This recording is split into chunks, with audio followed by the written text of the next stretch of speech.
In this video, we are going to show you how to look up a driver's app registration details from inside admin or the operator. Without having to contact Cordix support, you will need either the driver's ID or their registered mobile number.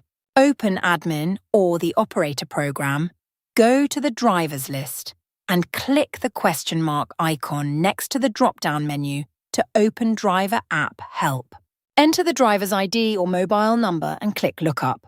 Their details will fill in below. You will see the driver's status, their verification code, and their lost password code. If they have not received their verification text or they have forgotten their password, you can read the code out to them over the phone.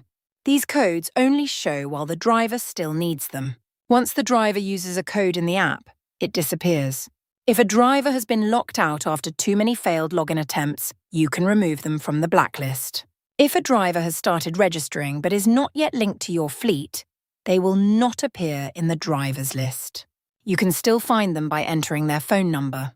You should now be able to look up a driver's app details, share verification and password reset codes, and unlock or de-blacklist a driver.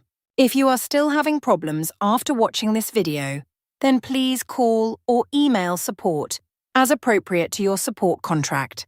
But make sure you have checked the basics first. Thanks for watching this video.